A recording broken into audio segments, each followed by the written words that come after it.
வணக்கம் நண்பர்களே. இன்றைய தமிழ் மண்ணின் மகத்துவத்தில் உள்ளங்கையும் உள்ளங்காலும் ஏன் வெள்ளையாக இருக்கிறது என்று பார்ப்போமா?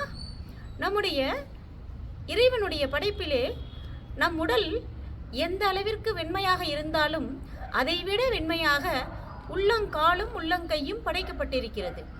அதேபோல் எவ்வளவு கருமை நிறமாக இருந்தாலும் உள்ளங்கையும் உள்ளங்காலும் வெண்மையாகத்தான் இருக்கிறது. என்ன காரணம் தெரியுமா? நம்முடைய உள்ளம் வெண்மையாக இருக்க வேண்டும் என்பதை உணர்த்துவதற்காகத்தான் உள்ளங்காலையும் உள்ளங்கையையும் வெண்மையாக இறைவன் படைத்திருக்கின்றான். நம்முடைய உள்ளம் நல்லதையே நினைக்க வேண்டும். நினைவு நல்லது வேண்டும், நெருங்கின பொருள் கைப்பட வேண்டும் என்பார் பாரதியார். ஆம், நம்முடைய நினைவு நல்லதாக இருக்க வேண்டும். அதைத்தான் வெண்மை நிறம் நமக்கு உணர்த்துகின்றது. பேச்சு வழக்கிலே கை சுத்தமில்லை என்று சொல்வார்கள். கை சுத்தமில்லை என்று சொன்னால் அவர்கள் பிறருடைய பொருளை எடுப்பார்கள், திருடுவார்கள் என்பதை உணர்த்துவதாக இருக்கின்றது. அந்த நிலை இருக்கக்கூடாது என்பதற்காகத்தான் உள்ளம் எப்படி வெண்மையாக இருக்கிறதோ அதே போல் கையும் இருக்க வேண்டும் என்று சொல்வார்கள். காலும் அப்படித்தான். உள்ளங்கால் வெண்மையாக இருப்பதனுடைய நோக்கம் நம்முடைய எண்ணத்திற்கு ஏற்ற வகையிலே நம்முடைய நடத்தையும் இருக்கும். நாம் கால் போன போக்கிலே மனம் போகலாமா என்று சொல்வார்கள்.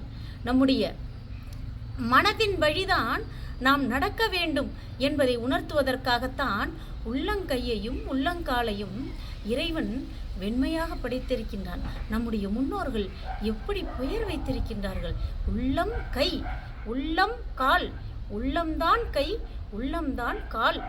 நாம் மலர்களின் மீது நடக்க ஆசைப்படக்கூடாது. ஏனென்றால் அது செல்லும் இடம் சுடுகாடாக கூட இருக்கலாம். எனவே நாம் மிகுந்த சுகபோகமாக வாழ வேண்டும் என்று நினைத்தால் அதனுடைய முடிவு எப்படி இருக்கும் என்று தெரியாது. எனவே எவ்வளவு துன்பங்கள் வந்தாலும் நாம் நம்முடைய நிலையிலிருந்து, ஒழுக்கத்திலிருந்து நாம் மாறாமல் இருக்க வேண்டும் என்பதை உணர்த்துவதாக இருக்கிறது இந்த உள்ளங்கால் உள்ளங்கை என்பது. நம்முடைய மனமது மிகவும் வெண்மை நிறமாக இருக்க, அதாவது சமாதானத்தினுடைய நிறமாக கூட வெண்மையை தான் சொல்வார்கள். சமாதான புறா என்று சொல்வார்கள். அந்த வெண்மையில் ஒரு கரும்புள்ளி இருந்து விட்டால் கூட அது பளிச்சென்று வெளியிலே தெரியும். அப்போ ஒரு சிறு கரும்புள்ளி கூட இல்லாமல் இருக்க வேண்டும் என்பதைத்தான் உணர்த்துகிறது.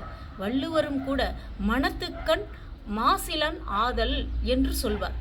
அதேபோல் நம் மனதில் கூட பிறருடைய பொருளை நாம் எடுக்க வேண்டும், நமக்கு இது வேண்டும் என்று கூட நினைக்கக்கூடாது என்பதை உள்ளத்தால் உள்ளலும் தீதே பிறன் பொருளை கள்ளத்தால் கல்வே மெனல் என்று குறிப்பிடுவார். பிறருடைய பொருளை இது எனக்கு வேண்டும் என்று நினைத்தால் கூட தவறுதான் என்பதை உணர்ந்து கொள்ள வேண்டும் என்பதற்காகத்தான் நம்முடைய உள்ளங்காலும் உள்ளங்கையும் வெண்மையாக இறைவன் படைத்திருக்கிறான். அனைவருக்கும் நன்றி, வணக்கம்.